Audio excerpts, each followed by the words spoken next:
రోజు ఎళ్ళే ముందు అసలు పెళ్ళికి వద్దన్నారు. అంటే నేను మీ వద్దనలేను. అంటే మీ భర్త ఆయన వద్దన్నారు. కానీ వద్దన్నాడు గానీ, మీరెందుకు అంటే నాకంటే నా పిల్లలకి అయిపోయాయి కదా! 4 రోజులు సెలవన్నది నా రెండో బిడ్డ. హ్మ్. 4 రోజులు సెలవంటే అది ఎప్పుడు రాకుండే గూడా అది.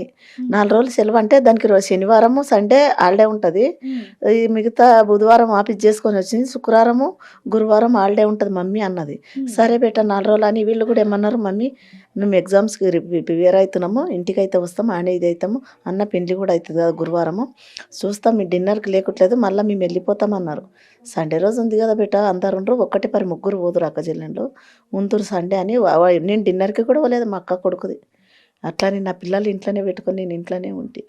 అమ్మ ఎట్లా ఎప్పుడు ట్రైన్‌లోనే వెళ్ళేవాళ్ళు. ఆ రోజు అంటే బస్‌లో వెళ్లారు అంటున్నారు. ఒక నిజమేనా? అమ్మాయి ట్రైన్‌కి ఎళ్తుండే ఎప్పుడు. ఒక హ్మ్. అమ్మాయి బస్‌కెళ్తుండే. ఒక్క అమ్మాయి ఇది 2 నెలలాయే నేను అంతా ఏసి చిన్నదాన్ని. హ్మ్. ఒక నెల ఒకటే నెల అయిపోయి గూడా.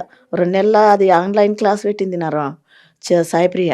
హ్మ్. దానికి ఆడికెళ్ళి హైదరాబాద్‌కెళ్ళి మమ్మీ ఒక్కతే అయితుంది మమ్మీ చూసుకునాలని ఆన్‌లైన్ క్లాస్ పెట్టింది వాళ్ళ ఫ్రెండ్స్ తోటి. హ్మ్. దాంట్లో ఆన్‌లైన్ క్లాస్ ఇనుకుంటా లాస్ట్ మొమెంట్‌లో ఎగ్జామ్స్ ఉంటాయని తోలుకపోయింది నెలాయే అంతా. హ్మ్. అది గూడా హాస్టల్ ఏడ చూడడు, ఏడ చూడను అని ఇంకో పెద్ద బిడ్డ హాస్టల్‌లోనే పెట్టినా నేను. హ్మ్. ఒక్కరిని నేనెప్పుడు వదిలిపెట్టలేను ఒక్కరిని ఇట్లా అని.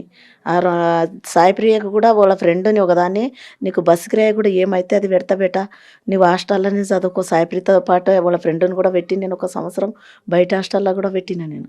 అమ్మ అన్నీ పెట్టి. సాయి ప్రియ కరాటే కూడా నేర్చుకుంది. నేర్చుకున్నది. నేర్పింది క్లాసులు కూడా ఇచ్చేసింది. ఇస్తుంది. ఇది జేసింది. క్లాసులు నేర్పింది, ఇది జేసింది. మళ్ళా ఇప్పుడు గూడా ఏమో తీసుకున్నానంటే ఇది జేసుకుంటా ఇప్పుడు 10 తారీఖేమో ఉన్నదంట ఆమెకు. హ్మ్. అది గూడా జేస్తా అన్నది.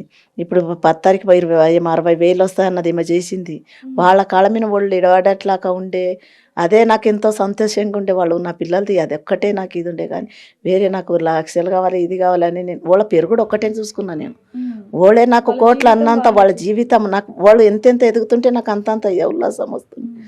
ఇప్పుడు అదే ఇది అయ్యే నేనేం చేయాలి? అమ్మ